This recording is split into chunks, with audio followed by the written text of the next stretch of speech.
여러분 골로새서라는 편지 누가 쓴지 아시나요? 누가 쓴 편지인지. 네. 여러분이 립싱크로 답을 해주셨네요. 바울. 네, 그렇죠. 하나 둘 셋 해서 방금. 죄송해요. 제가 센스가 부족했네요. 앞으로는 여러분이 대답할 수 있는 기회를 더 살려드리도록 하겠습니다. 진행 잘한다. 네, 바울이 썼어요. 네, 바울이 AD 60년에서 62년 사이에 로마에 있는 감옥에 갇혀 있었을 때 쓴 편지입니다. 바울은 골로새는 이제 지역명이에요. 이 골로새라는 지역 안에 있는 교회로 보낸 편지가 이 골로새서인데요. 골로새라는 지역에 이 또 편지를 받을 수신자가 될 이 골로새 교회의 성도들을 바울이 만나본 적이 있을까요? 그의 전도 여행 중에.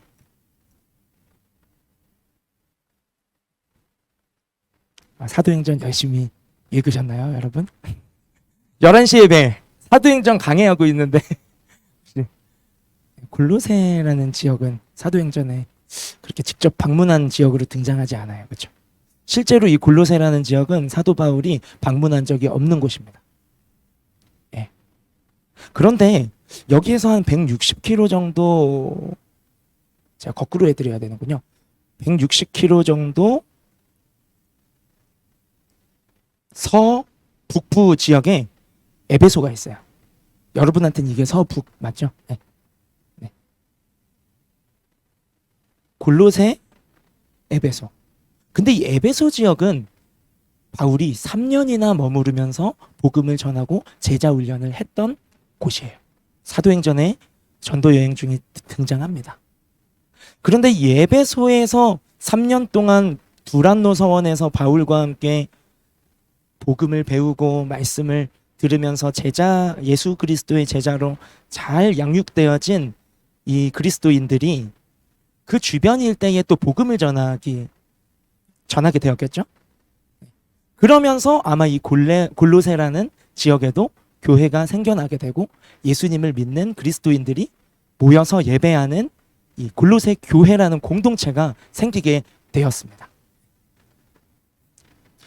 이 지역은 바울이 가본 적은 없지만 바울과 주고받는 어떤 서신들 속에서 바울이 이 골로새 교회의 담임 목회자를 알고 있었어요. 그는 에바브라라는 사람이었습니다. 1장에 등장하는데요. 이 에바브라라는 사람이 이 골로새 지역의 영혼들을 목양하고 신방하고 또 아프면 가서 기도도 해주고 또 복음을 전하고 말씀을 가르치는 목사의 역할을 했던 것이죠. 그 교회를 향해 편지를 쓰는 거예요. 그런데 소아시아 지역, 이 지중해 위에 있는 이 소아시아 지역에 이 에베소나 골로새나 마찬가지로 요한계시록의 7교회 다 소아시아 지역에 있는 교회들이죠. 네, 사대, 두아디라, 그러한 우리가 알고 있는 교회들, 라오디게아. 이 소아시아에 골로새라는 곳도 있었고 그 지역 일대에 가지고 있는 어떤 그 당시에 영적인 어떤 공격들이 있었어요. 오늘날로 따지면 이단의 세력이 있었어요. 그 당시에 이단의 그 주된 세력이 뭐였냐면 영지주의였어요. 영지주의 말 그대로 영적인 지식이 너무 중요하다라고 말하는 하나의 이즘이었어요. 그런 사조를 가지고 그것이 기독교 안으로 침투해서 복음을 흔들었어요. 어떻게 흔들었냐면 하나님이 선하시고 의로우신 영이신 하나님인데 어떻게 이렇게 타락하고 죄악에 물든 육의 세계 안에 인간의 몸을 입고 오실 수 있어? 예수님의 성육신을 부인했어요. 그러니까 예수님은 가현설이라는 하나의 또 디알러지가 여기서 나오게 되는 거예요. 예수님은 그냥 그 십자가에 죽으시고 부활한 그것이 어떤 하나의 현상적으로 보였지 그게 리얼리티가 아니야 라는 것이죠. 왜? 신이신 하나님이 인간이 될 수 없어. 왜? 영적인 것은 고귀하고 의롭고 선한 것이지만 육적인 것은 사라질 것이고 보잘것없는 것이고 어떻게 하나님이 육신이 될 수 있어? 가 영지주의 안에도 여러 분파들에 따라 조금씩 이론이 다르지만 이게 뿌리가 되는 영지주의의 근간에 있는 하나의 이념이었어요. 네. 그러니까 예수 그리스도의 복음이 훼손돼 버리는 거죠. 예수님은 십자가에 실제로 달리신 게 아닌 게 되는 거예요. 실제로 부활하신 것도 아닌 게 되는 거예요. 예수님은 육신이 아니라 그냥 영적인 존재. 그렇게 되면 우리의 삶에 있어서 어떤 악영향을 끼치게 될까요? 우리가 복음과 함께 받는 고난에 대해서 부정해버리는 거죠. 그냥 영적으로 우리가 하나님 아는 지식이 있으면 되는 거예요. 육신은 중요하지 않아. 잠시뿐이야. 그러니까 여기에서 양극단이 나와요. 우리의 몸을 막 사용하는 쾌락주의가 나타나고요. 아니면 육신의 것은 중요하지 않기 때문에 우리 육신이 쾌락도 즐겨서는 안 돼! 라고 정반대급부의 금욕주의가 나타나게 되는 것이죠. 그러나 하나님의 나라의 복음이 우리의 육신과는 무관한 그저 영적인 것입니까, 여러분? 아니에요. 예수 그리스도를 통해 우리에게 주신 salvation, 구원은 우리의 영혼뿐만 아니라 우리의 묶여있는 마음의 상처들, 우리의 육신의 질병도 능히 예수 이름 앞에 치유받고 회복될 수 있고요. 하나님의 구원은 전 인격적인 구원이에요. 그러니까 우리의 삶이 그리스도인이지만 막 살아서는 안 된다는 거예요. 그런 의미에서 이 골로새서가 오늘 이 타락한 세상을 살아가는 우리에게 그리스도인으로서 그리스도인답게 사는 것이 무엇인지, 우리가 믿음을 가졌다 하지만 교회 안에 어떤 지식 안에, 종교 지식 안에 갇혀있는 믿음이 아니라 우리의 육신이, 우리의 몸이, 우리가 시간을 쓰는 방법과 말하고 행동하고 표정을 짓는 그 작은 것 하나까지도 디테일하게 우리의 전 인격이 정말 그리스도인답게 살아가고 있으며 예수님을 닮아가고 있는가, 하나님 나라의 시민권자다운 모습으로 우리가 살아가고 있느냐라는 실질적인 질문을 던지고 있는 성경이 골로새서예요. 그 우리한테는 굉장히 도전적인 말씀이 아닐 수가 없는 것이에요. 썬데이 크리스천인 여러분들, 이 한 달 동안 거듭나는 역사가 일어나기를 축복합니다. 월요일부터 넌 크리스천보다 못한 더 저질스러운 삶을 살아가고 계신 분이 혹여 우리 가운데 계시다면 예수님의 이름으로 여러분의 삶의 모습이 정말 구석구석 삶의 모든 어떤 영역들 속에서 정말 하나님의 말씀이 들어감으로 인해 변화와 회복과 치유와 그리스도인답게 세워지는 역사들이 말씀을 들음 가운데 믿음으로 열매 맺어지기를 간절히 축복합니다. 그래서 1장 내용은 그런 어떤 영지주의의 공격과 또 그 가운데 예수님의 성육신에 대한 부정, 성육신 부정은 십자가 지셨던 고난의 부정이거든요. 신이 육신이 될 수 없기 때문에 육신이 그렇게 피 흘리고 고난받고 죽은 거는 그냥 어떤 하나의 그냥 현상적으로 보여진 것일 뿐이지 그게 사실이 아니야, 팩트가 아니야 라고 예수님의 육신으로서 완전한 인간이신 예수님을 부인해버린다면 십자가 고난을 부인하는 것이고, 그럼 우리가 그리스도인으로서 예수 그리스도를 따르는 삶은 반드시 필연적으로 나 자신을 부인하고 내 십자가를 지고 주님을 따르는 고난이 동반되어지는 삶인데, 그 제자도를 완전히 부인해버리게 되는 것이 영지주의의 문제예요. 그렇기 때문에 오늘 1장에서 이 편지를 보내면서 골로새, 그런 위협 속에 있는 골로새 성도들에게 가장 먼저 1장에서 강조하고 있는 것은 예수님이 어떤 분이신지를 강조하고 있어요. 그분은 완전한 하나님이시면서 완전한 육신을 입고 오셔서 틀림없이 우리의 죄값을 지불하기 위해 십자가를 달려 돌아가셨고 부활하신 분이시고 왕이시고, 예수 그리스도의 성육신과 함께 그분이 하나님이시고 인간이신 그 부분을 명확하게 드러내어 증거하고 있는 내용이 우리가 오늘 함께 읽은 13절에서 20절이라는 것입니다.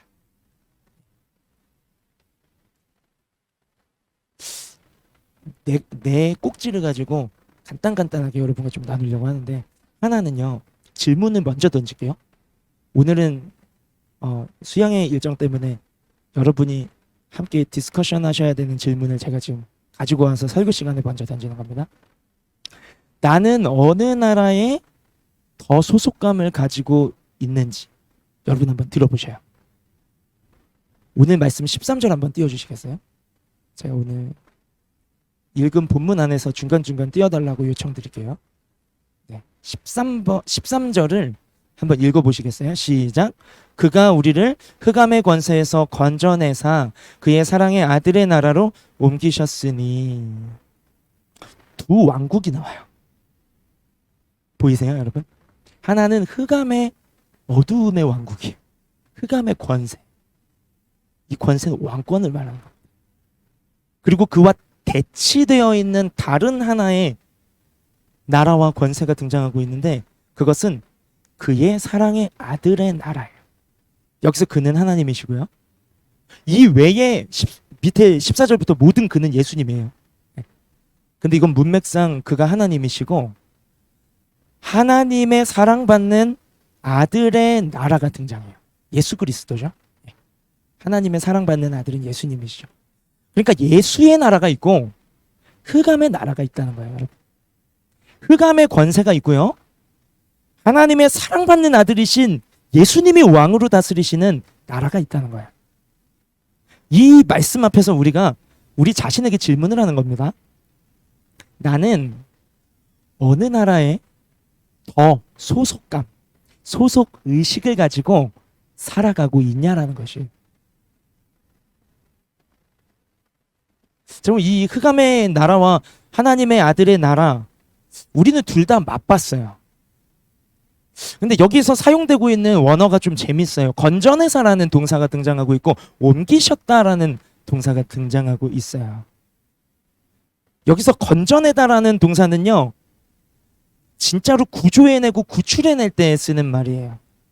헬라어 원어로도 그렇고 영어로도 rescued, 구출해낸, 건져낸, 어떤 위급한 상황에서 건져낸 것을 이 건져내사라는 말이 의미하고 있는 것이고요. 옮기셨다라는 것은 brought, 가져온 거예요. 가져왔다라는 것을 의미하는 거죠. 그러니까 어떤 주권을 가지신 분이요, 잃어버렸던 게 있었는데요, 그 잃어버렸던 것을 어떤 그게 구조가 필요할 만큼 위급하고 다급하고 절망적인 상황이었나 봐요. 그곳으로 가서 구출해 내셔서 다시 가져오신 거예요. 그게 우리가 흑암의 권세 아래 놓여져 있었던 우리 인생이, 어둠의 왕국 안에 속해 있었던 우리 인생이 하나님의 그 건져내심과 가져오심을 통해서 이제 사랑받는 아들, 예수님과 함께 사랑받는 자녀로서 하나님의 나라에, 하나님 나라에 속한 인생으로 우리를 바꾸어 놓으셨다라는 것을 의미하고 있는 것이죠. 어떤 사건이 떠오르지 않아요, 여러분? 이 흑암의 나라와 하나님의 나라 사이에 이렇게 구출하시고 가져오신 하나의 사건이 출애굽기에 등장하고 있어요. 그죠?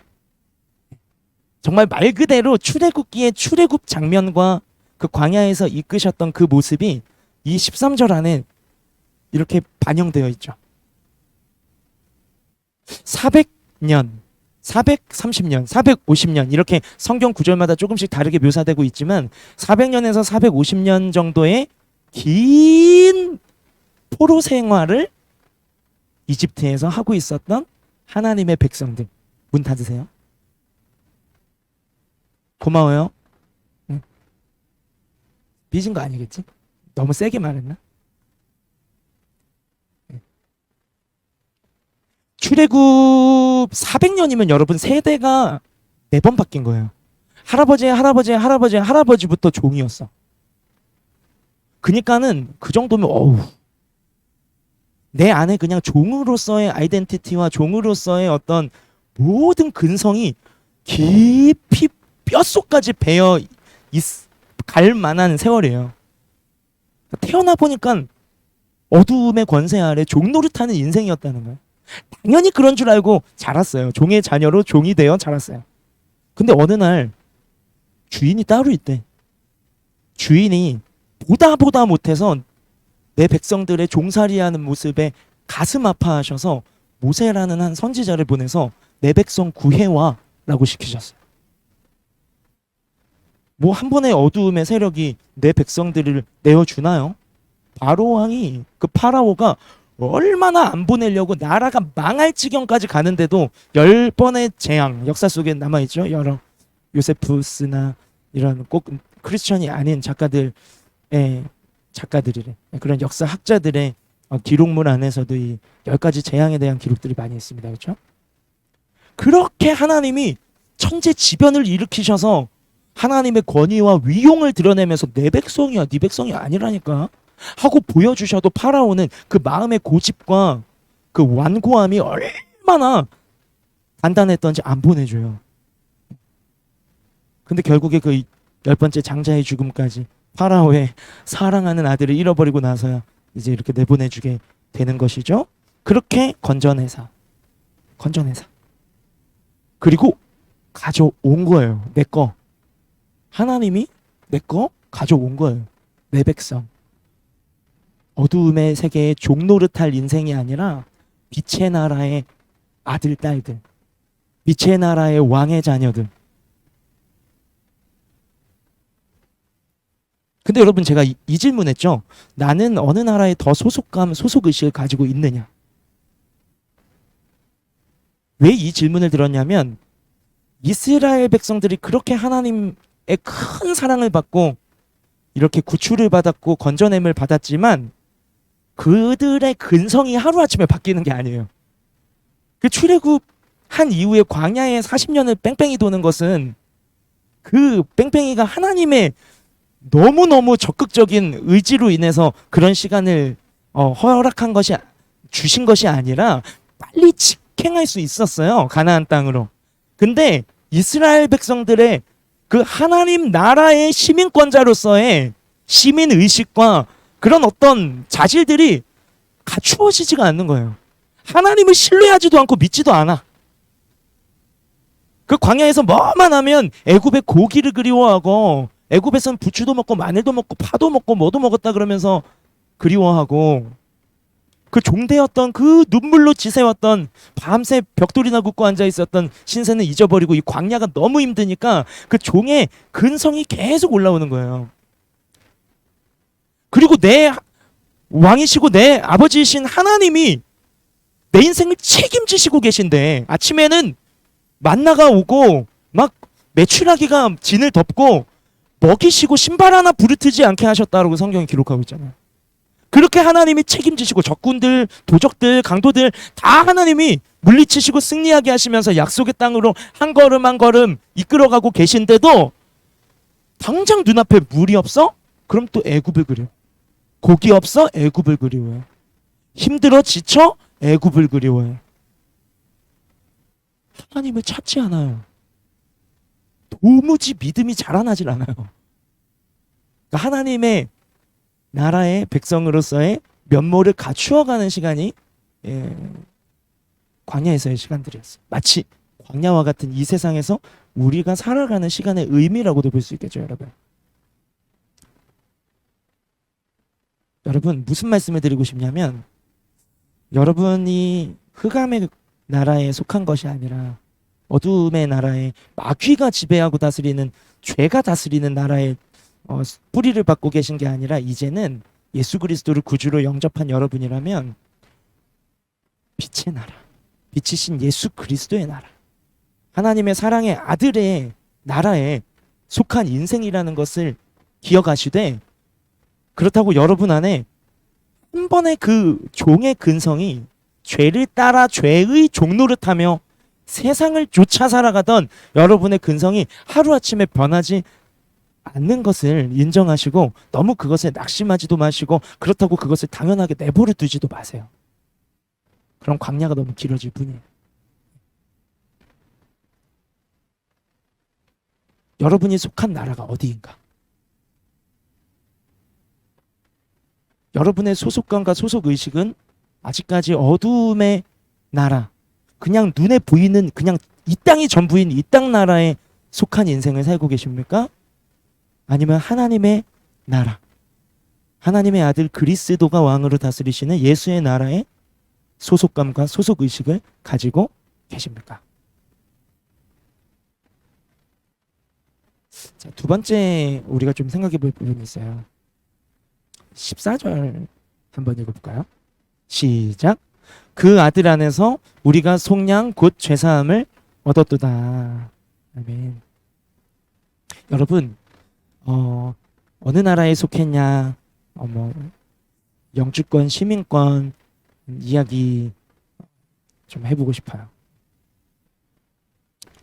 여러분, 이 땅 나라에서도 캐나다로 유학 오신 분도 계실 거고 이민 오신 분도 계실 건데, 여기에서의 시민권, 영주권 또 더 나아가서 시민권을 취득하시려면 여러분 굉장히 많은 노력을 해야 된다고 들었어요. 그렇죠?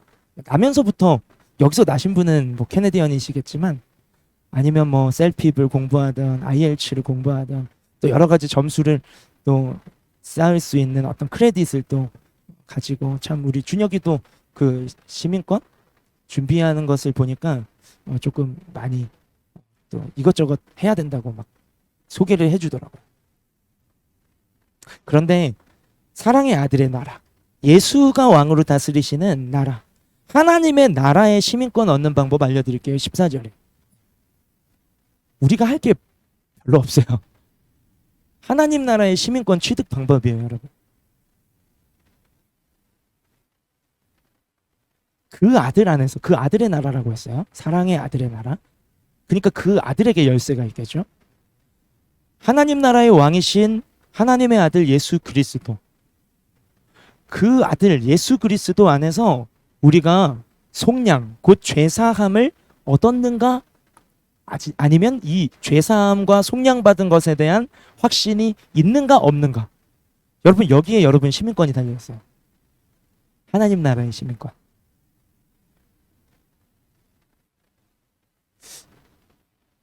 여러분은 이 죄사함 받은, 속량받은 사실에 대한 확신을 가지고 계세요? 그게 여러분의 시민권을 입증하는 아이디 카드. 비유하자.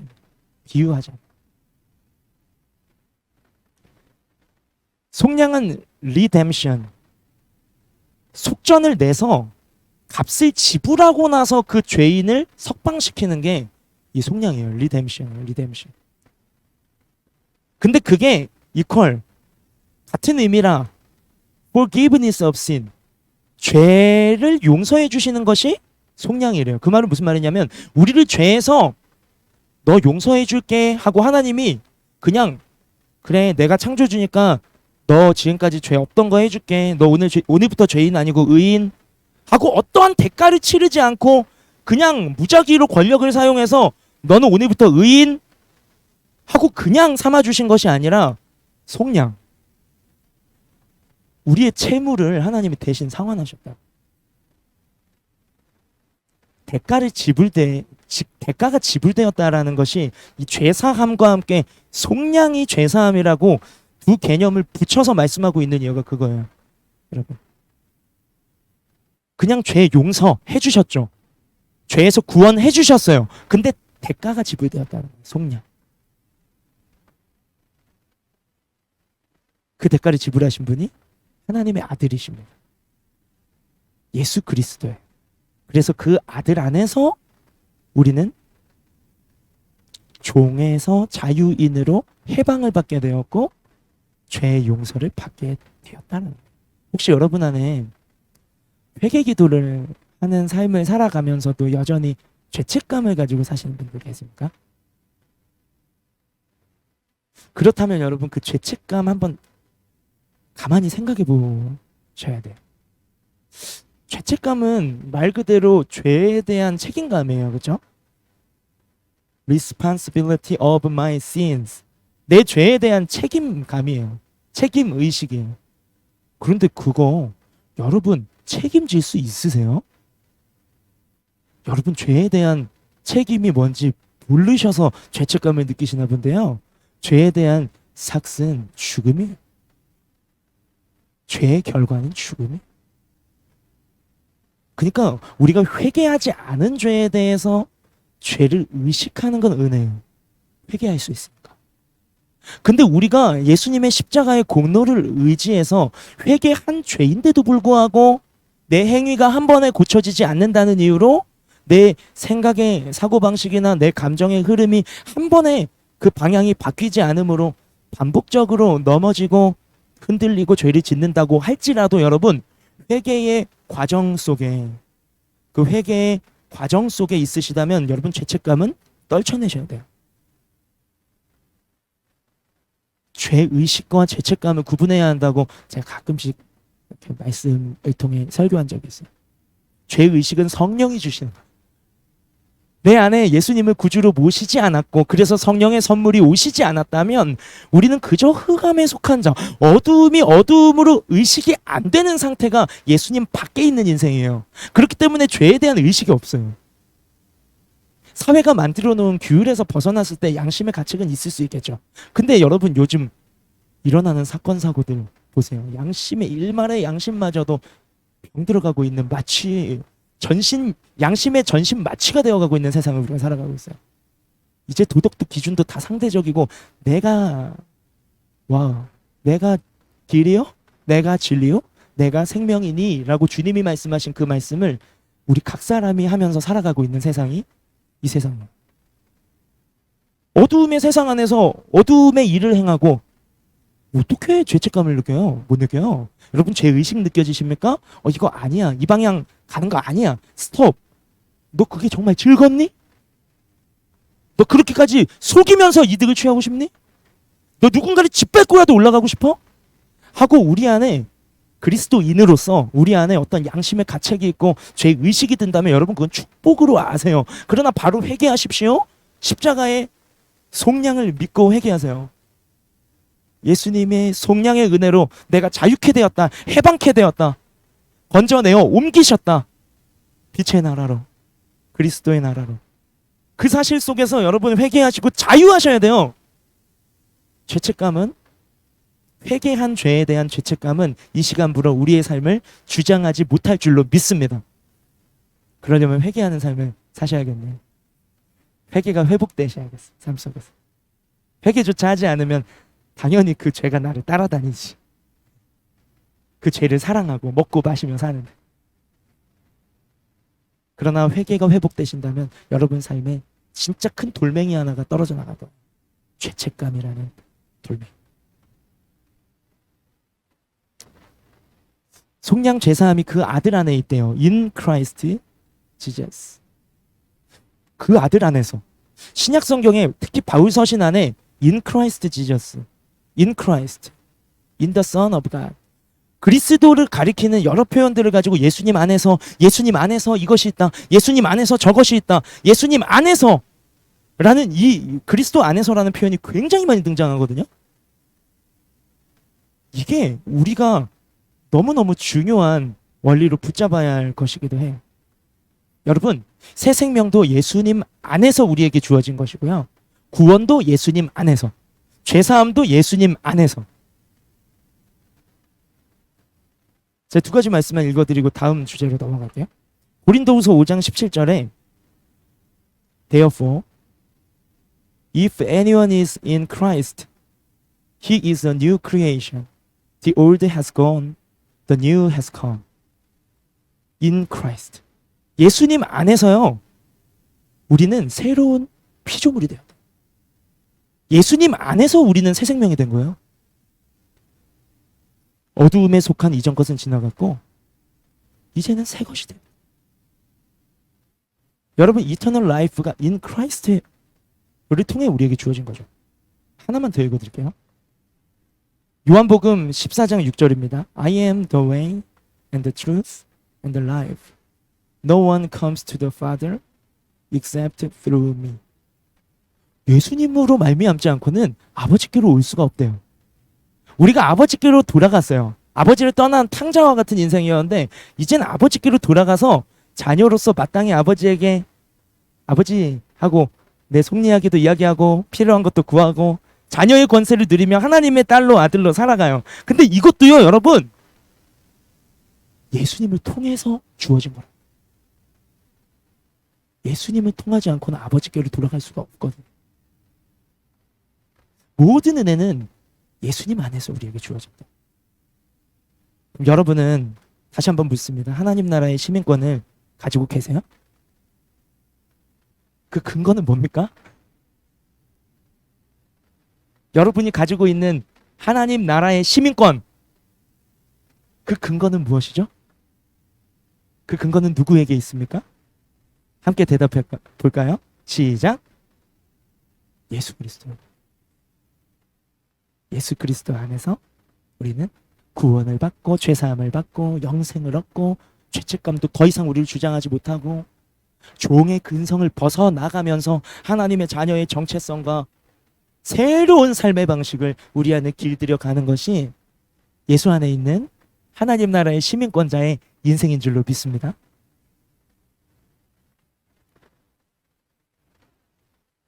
다음으로 넘어가서 그러면 우리 왕이 누군지 좀 알아야 우리가 좀 그 시민권의 가치도 알고 또 하나님 나라의 시민권자로서의 새로운 컬처, 새로운 삶의 스타일, 새로운 삶의 어떠한 것들을 우리가 우리 안에 다시 내 안에 리모델링을 할 수 있을 것 같아요.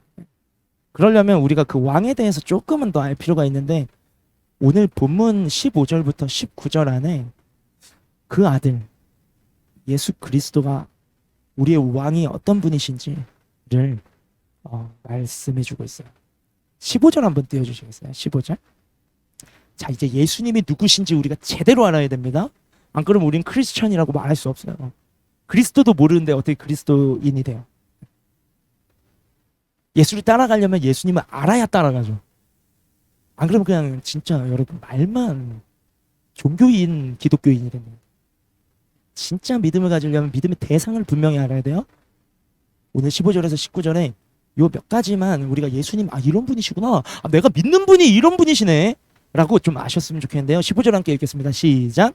그는 보이지 아니하는 하나님의 형상이시요 모든 피조물보다 먼저 나신 이시니 아멘. The image of the invisible God. 하나님 원래 안 보여요. 성부 하나님 안 보인다고 우리 지난주 설교 때도 말씀드렸죠. 본 사람이 없어요. 오고 가는 세대 속에 하나님 본 사람이 있으면 나와보라고 하세요. 그 사람은 둘 중에 하나예요. 하나님이 보내신 천사를 받거나 아니면 이단 교주 사이비드거나 둘 중에 하나. 성부 하나님 볼 수 없어요. 성경의 무수한 인물들도 하나님이 보낸 사자를 받고 천사를 받고 어떤 떨기나무 어떤 형상을 통해서 이 피조계 안에서 무언가를 통해서 하나님을 반영시켜 주셨지 성부 하나님 본 사람 아무도 없어요. 회전하는 그림자도 없으신 분이. 그거 보면 죽어요. 근데 우리 눈에 하나님이 나타났어요. 보이지 않는 하나님을 보여주는 형상으로 오신 분이 있으세요. 그분이 예수님. 예수님 누구신가? 오늘 본문 속에서 우리가 알 수 있는 것은 15절에서 알 수 있는 것은 하나님의 형상이시다. 그러니까 예수님이 하나님이시라는 걸 말씀하는 겁니다. 그래서 제자들이 실제로 하나님 보여달라고 예수님한테 쪼르기 한 적 있잖아요. 하나님 보여주세요. 하나님 어디 있는데요? 근데 예수님 뭐라고 대답하셨죠? 기억나시는 분 있으신가요? 요한복음 14장 9절 이렇게 말씀하셨어요. Anyone who has seen me has seen the Father. 나를 본 사람은 하나님 본 건데? How can you say show us the Father? 나를 본 사람은 하나님을 본 건데 왜 하나님을 보여달라고 하느냐? 라고 예수님이 직접 제자들한테 대답해 주셨어요. 그러니까 예수님은 당신이 하나님이시라고 말씀하고 계시는 거예요. 나를 본 게 하나님을 본 거야. 오늘 본문에도 말씀하고 계시죠? 보이지 않는 아버지 하나님을 그 아들이신 예수님이 우리에게 나타남을 통해서 볼 수 있게 되었다라고 말씀합니다. 예수님은 하나님이십니다. 하나님의 형상으로서 우리에게 하나님을 볼 수 있는 하나님으로 오신 분이 아들 하나님이신 성자 예수 그리스도입니다. 자, 또 하나 16절 한번 읽어볼까요? 골로새서 1장 16절 읽겠습니다. 시작. 만물이 그에게서 창조되되 하늘과 땅에서 보이는 것들과 보이지 않는 것들과 혹은 왕권들이나 주권들이나 통치자들이나 권세들이나 만물이 다 그로 말미암고 그를 위하여 창조되었고. 우리 그 아들에 대해서 우리가 왕으로 섬기는, 우리가 소속감을 가지고 살아가는 하나님 나라의 시민으로서 하나님 나라의 통수권자이신 하나님의 아들 예수 그리스도에 대해서 우리가 알아가는 것이죠. 너무 중요해요. 첫 번째, 그는 보이는 하나님으로 오신 하나님의 형상이라고 했습니다. 두 번째는 뭐냐면 창조주예요. 창조주. 예수님이 창조주예요. 아버지와 함께 능동적으로 직접적으로 창조 사역에 동참하신 분. 그건 창세기 1장 2장에도 나오고 요한복음 1장에도 나오죠. 말씀으로 창조에 동참하신 예수님이 육신을 입고 오셨다라는 것을 창세기 1장의 주해를 사도 요한이 요한복음 1장에 하고 있는 것을 우리 알고 있어요. 그렇죠? 빛이 있으라 하시니 빛이 있었고 할 때 그 있으라 하시니 그 말씀이 누구십니까? 성부 하나님과 함께 말씀 자체이신 예수 그리스도께서 창조에 동참하신 거예요. 그러니까 오늘 본문 골로새서 1장 16절에도 만물이 다 그로 말미암았고 그를 위하여 창조되었다라고 말씀하고 있습니다.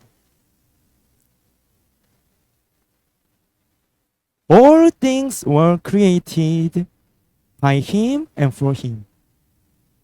모든 것이 예수님이 창조하셨대요. 예수님으로부터 창조되었고 예수님을 위해서 지음받았다.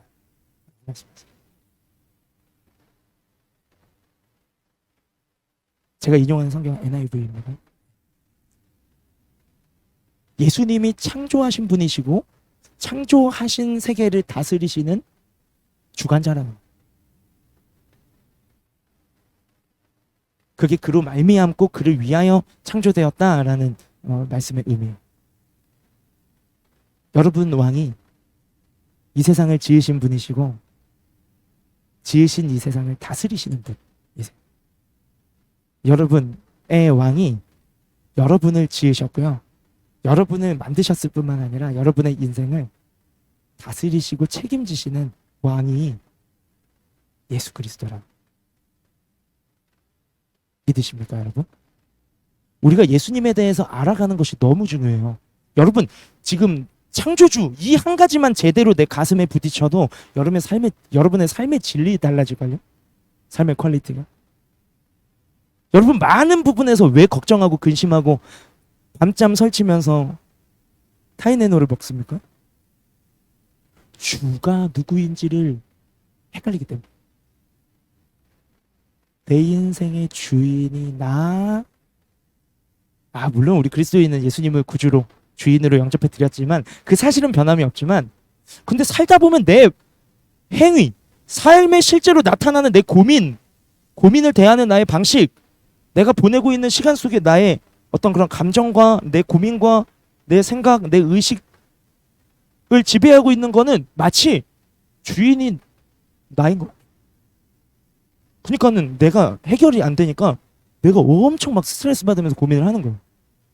근데 여러분, 만약에 이 골로새서 1장 16절 말씀만 내 안에 제대로 한 구절이 레마의 말씀으로 성령의 은혜로 내 마음에 각인이 될 수 있다면, 여러분 고민 있을 때 뭐가 떠오를까요? 이 말씀과 함께 나를 지으신 분 예수님, 그리고 내 인생을 책임지시는 분도 예수님.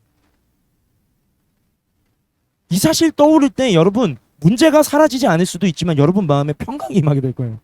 그리고 여러분 방향을 돌려 해답 없는 고민 속에 뱅글뱅글 돌던 내 시선이 예수님을 향하게 되면서 기도할 수 있겠죠. 주님, 나를 지으실 뿐만 아니라 나를 다스리시는 주님, 창조주이신 예수님. 실제로 여러분 재수님 안에서 born again, new creation으로 지음 받았어요. 이건 태초 창조만 의미하는 것이 아니라 새롭게 재창조가 되어진 이터널 라이프를 얻은 여러분의 인생을 두고만 적용해도 건강한 해석이에요. 예수님 안에서 다 새 생명 얻으셨잖아요. 새로운 피조물이 되셨잖아요. 그럼 예수님이 당신이 십자가에서 값을 지불하심으로 여러분, 우리는 죄 때문에 죽을 수밖에 없었던 인생에서 하나님의 자녀로 새 생명을 얻으신 거예요. 예수님이 우리를 지으셨어요. 내 인생만 봐도 예수님이 나의 창조자예요. 근데 창조자만이 아니라 창조주세요. 나를 다스리시는 분, 책임지실 수 있는 분, 그 힘과 권능을 가지신 분, 나를 만들어 놓고 방치하지 않으시는 분. 마치 장난감처럼 마음에 들어 애지중지 막 만들어 놓고 도자기처럼 예쁘게 빚어 놓고 질려 가지고 저기 이제 나 새로운 거 마음에 들래. 나 이제 신우는 질렸으니까 이제 정연이를 만들어야지. 이렇게 만들기만 하고 방치하시는 나쁜 주인이 아니라 만드시고 끝까지 책임지시는 창조주시라고요. 여러분, 창조자와 창조주 사이에도 큰 의미의 차이가 있습니다. 창조하고 방임하시는 분이 아니라 창조하고 끝까지 책임지시는 분. 예수님이래요. Created by Him, for Him. 이게 믿어졌으면 좋겠다. 우리 모두에게. 이게 믿어지면 우리의 많은 고민에 우리가 교만 속에서 내가 해결할 수 있는 줄 알고 고민하는 것들 가지고 예수님 앞으로 나갈 수 있을 때. 여러분, 예수님은 여러분의 인생의 창조주이신 줄로 믿으십니까? 인정해드리세요. 인정해드리면 창조주로서 어떠한 은혜를 베푸시는지를 누리시게 됩니다. 그리고 또 예수님 어떤 분이십니까? 하나만 더 살펴봤으면 좋겠어요. 하나님의 형상이시고 안 보이는 아버지를 반영시키시는 보이시는 하나님으로 나타나신 분이시고 창조하실 뿐만 아니라 끝까지 내 인생을 책임지시는 창조주이시고, 그게 15절 16절에서 살펴봤다면 17절에서 19절 말씀은 예수님은 교회의 머리라고 말씀하고 있어요. 교회의 머리. 18절 한번 띄워주시겠어요? 18절 함께 읽겠습니다. 시작. 그는 몸인 교회의 머리시라. 그가 근본이시요 죽은 자들 가운데서 먼저 나신 이시니 이는 친히 만물의 으뜸이 되려 하심이요. 17, 18, 19절은 교회의 머리시다라는 이 가운데 있는 18절의 말씀에 를 이해할 수 있도록 여러 가지로 풀어놓은 표현이에요. 그러나 강조하고 있는 것은 17절에서 19절에서 강조하고 있는 것은 예수님이 누구신가? 교회의 머리이시다라는 것을 강조하고 있습니다. 여러분, 예수님은 몸의 머리이세요. 그럼 그 몸은 뭘까요? 교회예요. 그 교회는 누구일까요? 여러분이에요. 우리예요. 여러분 교회시죠? 여러분 성전이시죠? 주님 모시고 살아가고 계시죠? 그렇다면 여러분의 머리는 따로 있으세요. 그 머리는 예수님이세요.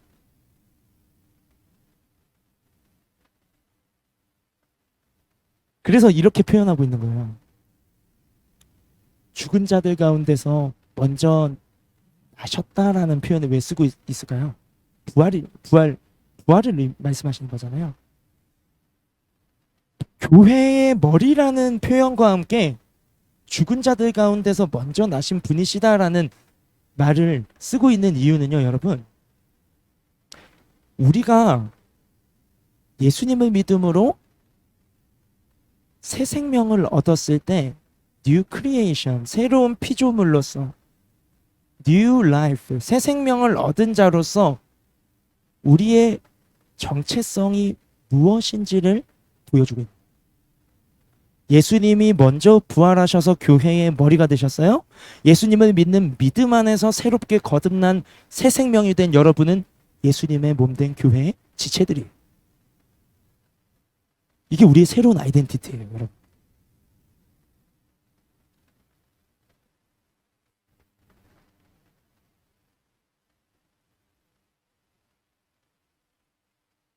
물론 우리를 하나님의 자녀라고도 표현할 수 있겠고, 여러 가지 하나님의 자녀. 저는 가장 크게 우리가 구원받고 거듭난 새 생명의 새로운 정체성을 표현해주는 두 테마가 있다면, Child of God, 하나님은 아빠, 아버지라고 부를 수 있는 하나님의 자녀로 거듭났다는 것. 그리고 또 하나 정말 중요한 정체성이 있다면 그것은 교회의 머리로 예수님을 모시고 함께 지어져가는 주님의 몸의 각 부분들. 이 두 가지가 여러분, 우리가 구원받은 그리스도인이 맞다면, 하나님의 자녀가 맞다면 우리의 정체성. 그리스도인이라는 표현은 우리의 머리가 누구이신지를 말해주는 표현이 그리스도인이에요. 여러분, 그리스도의 사람이라고요. 근데 또 하나님의 자녀 하면 우리는 우리의 권세를 또 말해주는 거죠. 우리의 소셜 포지션. 우리의 하나님의 자녀로 거듭났다는 거죠. 근데 또 하나 우리의 정체성이 그리스도인, 크리스천이에요. 크리스천. 그럼 그리스도의 사람이라는 거예요. 여러분, 우리는 그냥 사람이 아니라 그리스도의 사람이에요. 예수님을 머리로 모시고 함께 연결되어 함께 지어져 가는 교회가 거듭난 그리스도인의 새로운 정체성이라는 것이죠. 여러분, 이 사실을 믿으세요? 정말요? 그러면 옆에 있는 사람이 조금 달라 보일 텐데. 여러분, 우리가 구원받은 하나님의 백성 하면 너무 멀게 느껴지지만 왕과 백성은 갭이 있잖아요. 근데 구원받은 자로서 우리의 정체성을 전 가장 중요한 컨셉트가 이 두 개라고 생각하는데, 하나님의 자녀.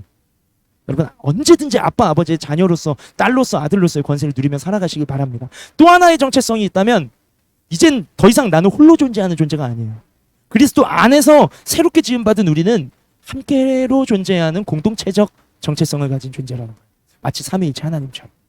그리스도 예수 안에서 우리는 예수님을 머리로 삼은 주님의 몸의 각 부분들로서 함께 결합되고 연결되고 각자에게 주신 은사와 분량대로 마치 손이 손의 역할을 하고 발이 발의 역할을 하는 것처럼 각자에게 주신 은사들과 독특한 캐릭터를 가지고 각자의 개성을 드러내며 머리이신 주님을 주님으로 인정해드리며 함께 지어져 가고 세워져 가고 자라가는 게 교회다. 우리의 새로운 정체성을 말해주는 그 교회의 부분으로서의 우리의 정체성을 말해주는 용어가 여러분 너무나도 우리가 쉽게 사용하는 크리스천이다. 누구의 사람인지, 우리의 머리가 누구인지를 말해주는 표현이 그리스도인이에요. 그리스도인. 에이, 그리스도인 아니면서 왜 그리스도인이라 그래요? 내 머리 나잖아요. 내 맘대로 생각하고 내가 계획하고 내가 짜고 내가 짠 판 안에서 하나님은 응답 안 해주면 하나님한테 삐지잖아요. 근데 어떻게 머리가 하나님은? 안 그래요? 하루아침에 되는 게 아니라 만들어가야 할, 세워져 가야 할 정체성과 방향성을 지금 말씀 강론과 함께 말씀드리고 있는 거예요. 한 번에 되지 않는다 했잖아요. 출애굽했는데 막 가나안이고 하나님 나라에 걸맞는 백성이 저절로 돼 있는 게 아니라 40년 동안 그 정체성이 길러지는 거예요. 종의 근성이 벗어지고 왕의 자녀의 새로운 정체성과 함께 삶의 태도들과 권세들이 우리 안에 회복되어지는 역사. 그것이 이 땅에서 우리의 삶이라는 거죠. 하나님의 형상이신 예수님, 창조주이신 예수님, 내 인생 가운데 교회의 머리이신 예수님과 함께 나는 그분의 몸의 지체로서 우리로서 함께 존재하는 것이 새로운 피조물인 우리의 인생이다. 우리의 왕이 이런 분이에요, 여러분. 그의 아들의 나라에 그의 아들, 하나님의 아들이신 우리의 왕 예수님이 바로 이런 분이세요. 자, 그럼 여러분 시민 의식만 하고 오늘은 마무리하도록 할게요. 이제 조금 피부에 와닿는 이야기, 어플리케이션, 우리의 적용점이라고도 볼 수 있겠어요. 20절 한번 띄워주시겠습니까? 오늘 강의의 마지막 구절 20절 함께 읽겠습니다. 시작. 그의 십자가의 피로 화평을 이루사 만물 곧 땅에 있는 것들이나 하늘에 있는 것들이 다 그로 말미암아 자기와 화목하게 되기를 기뻐하심이라. 아멘. 두 표현이 등장하고 있어요. 화평, 화목. 근데 사실 본질상 이 화평과 화목은 같은 의미예요. 이 화평을 가리키는 원어도요, 화목을 가리키는 원어도요, 그 원어의 어근 안에 포함되어 있는 의미는 동일해요. 뭔지 아세요? 떨어진 거, 갈라진 거, 쪼개진 게 다시 봉합되고 연결되고 하나 되는 것을 의미하는 게 화평이고 화목이에요. 그래서 우리가 샬롬하고 인사를 할 때 샬롬이 화평이잖아요. 여러분 옆에 계신 분한테 이렇게 손가락, 제 손가락 되게 짧죠? 제 손이 작거든요. 여러분 손가락 펴고 옆에 있는 분에게 샬롬하고 인사 한번 해보세요. 샬롬. 이게 어떤 의미일까요? 우리는 하나, 머리이신 예수 그리스도의 한몸된 교회입니다 라는 의미이기도 하고요, 좀 더 넓게 봐도 우리는 한 가족, 한 하나님을 아버지로 모시고 살아가는 한 가족, 하늘 가족입니다. 영원한 가족. 갈라졌던 것을 하나 되게 하신 게 화평이고 화목이다. 근데 그것이 아까 13절에서 살펴봤듯이 리뎀션, 대가가 지불되었다. 어떤 상환이 되었다는 거예요. 우리 빚을, 채무를 대신 갚아주셨어요. 그게 뭐냐? 20절에 등장하고 있네요. 그의 십자가의 피에, 예수님이 십자가에서 흘린 피로 하나님과 우리 사이에 가로막고 있던 죄의 담이 허물어지고 하나님과 우리가 화목하게 되었다. 근데 보면 하늘에 있는 것, 땅에 있는 것, 모든 것을 화목하게 하신 것을 기뻐하셨다 라고 말씀하실 때 이것이 우리의 시민의식으로 저는 이렇게 적용을 해보고 싶어요. 여러분, 우리는요, 이 화평은 예수 그리스도의 피값으로 지불되어진 은혜로 하나님과 우리가 화목하게 된 것에서 그치면 안 돼요. 예수님의 피값으로 우리의 죄가 속량받고 죄 사함 받고 하나님의 자녀로 그리스도의 몸된 지체로 새로운 피조물로 거듭나게 되셨다면 우리에게는 새로운 정체성, 하나님 나라의 시민권자로서 반드시 살아내어야 할 시민 의식이 있어요. 그것은 뭐냐면 피스메이커. 화평케 하는 자. 화평을 피스키퍼이기도 해요. 화평을 지켜내는 자. 그리고 화평을 확장시키는 자. 그래서 저는 이렇게 질문을 하고 싶어요. 여러분. 나의 일상과 공동체에서 화평을 어떻게 실천해 갈 수 있는가? 화목을 어떻게 나의 삶을 통해서 이루어갈 수 있는가?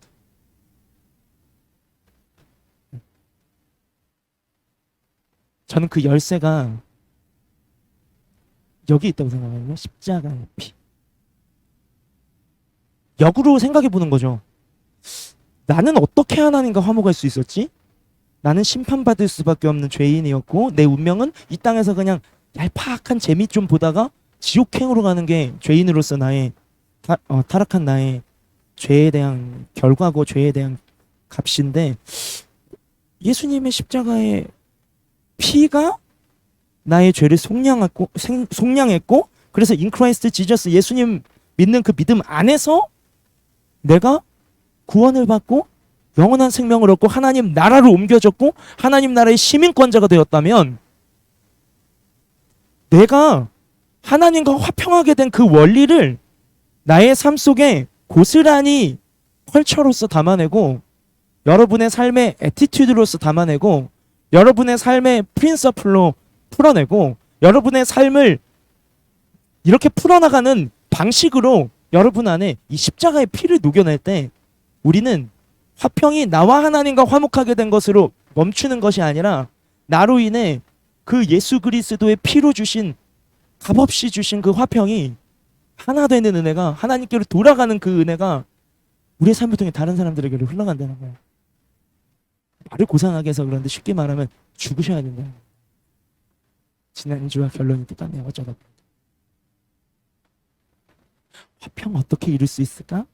이런 성경의 강해 없이 순모임의 질문으로 들어가 있었다면 우리의 나눔은 산으로 들러갔겠죠.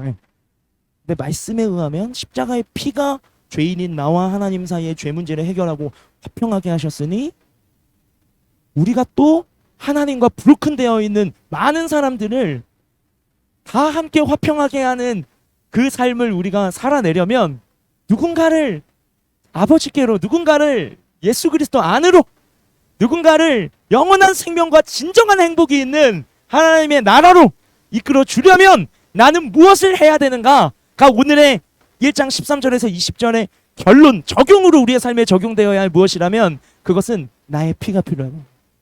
비유하건대 나의 피가 필요하다는 것은 내가 누군가를 구원해주기 위해 내가 십자가에 박혀야 된다는 소리가 아니라 그 사람에게 예수님의 십자가 사랑이 무엇인지를 보여주기 위해서 예수님이 보여주셨던 그 십자가의 원리를 나의 삶을 통해 반영해 줄 수 있어야 된다. 제가 제 아내 진짜 사랑하거든요, 여러분. 근데 제가 제 아내와 진짜 하나 되지 못하는 영역이 있을까요, 없을까요? 있더라고요. 사랑이면 다 되는 줄 알았는데요. 제 사랑으로는 한계가 있는지 아내와 절대 하나로 없죠, 사모님. 예, 하나로 이렇게 계시네요. 죄송합니다. 예. 어떡하지? 뒤에 계시. 예. 하나가 우리는 하나예요. 그렇죠, 사모님? 예. 근데 하나가 되지 못하고 어떤 다툼이나 어떤 그런 부분들이 우리 가운데도 적나라하게 말을 못하겠네. 예. 있는데 그 이유는 뭐냐? 내가 죽지 않아서다. 라는 걸 말하려고 했습니다. 정색하고 계신. 네. 여러분, 저희 집에서는 제가 흘려야 할 피가 더 필요한 겁니다. 여러분의 삶 속에서도 여러분이 흘려야 할 피가 필요해요. 그 피는 진짜 어떤 철철 피가 아니라 예수님의 십자가의 사랑을 반영시켜 줄 수 있는 내 삶의 십자가라는 것이 내 삶의 원리로 깊이 배어서 삶의 방식으로 나타나야 된다는 거예요. 단적인 예로 지난주에도 나눴던 같은 적용이라서 말씀드리면, 나의 자존심이 죽어질 때 거기에서 무언가 소통이 되고 하나 됩니다. 내가 무언가 진짜 주장하고 있는 걸 꺾어야 대화가 되고 이렇게 마음이 하나로 모아질 수가 있어요. 그것도 다 일종의 내가 져야 할 십자가의 적용이에요. 죽음인 것이. 내가 욕심을 있죠. 왜 나라고 욕심 없겠어요. 근데 욕심에서 한 발 뒤로 물러서는 것이 죽음이라고 한다면, 내가 그 욕심으로부터 내가 한 발 물러서야 누군가를, 필요한 누군가에게 그 내가 취할 수 있었던 것이 흘러가게 되고 누군가를 살려내게 된다. 그러니까 십자가를 나의 삶 속에 어떻게 뿌리내리게 해서 나의 삶이 나의 죽음을 통해 누군가를 하나님과 화평하게 이어주는, 또 화평을 지켜내는 공동체 안에서 내가 죽어야 공동체가 지켜져요. 여러분, 공동체 안에 싸움 나는 거 보신 적 있으세요? 공동체 안에 막 선교 준비하면서 뭐 하면서 막 갈등이 일어나는 거 보신 적 있으세요? 그 원인을 한번 가만히 보세요. 서로 다 잘하려고 싸우는 거잖아요. 이게 맞고 저게 맞고 다 너무 따로따로 보면 다 맞는 말이고 다 좋은 의견인데 왜 그게 마찰이 되고 서로 부대낍니까? 아무도 죽지 않아서. 그럼 공동체는 갈라지는 거예요. 예수님은 우리를 하나님과 갈라진 채로 죽게 만들고 싶지 않아서 당신이 죽으셨어요. 여러분, 주변에 살리고 싶은 분 있으세요? 가정, 예수님 믿지 않는 부모님이 계신가요? 아니면 정말 친한 내 친구? 정말 예수님의 사랑을 내가 보여주고 싶고 알려주고 싶고 전해주고 싶으세요? 죽으세요. 죽을 수 있는 영역이 무엇인지 찾으세요. 여러분, 이거는 세상이 흉내낼 수 없는 사랑이에요. 사탕 바구니 하나 갖다 주는 거, 이렇게 어떤 보여지는 물량적인 어떤 사랑을 주는 것은요, 흉내는 낼 수 있어요. 근데 내가 죽어지는 것은요, 내가 죽지 않으면 할 수 없어요. 근데 내가 죽어지는 것은요, 나를 위해 죽으신 그리스도의 십자가를 모르면, 십자가의 사랑을 받았다라는 그 엄청난 사실을 내가 믿지 못하면, 누리지 못하면 절대 나는 못 죽어요.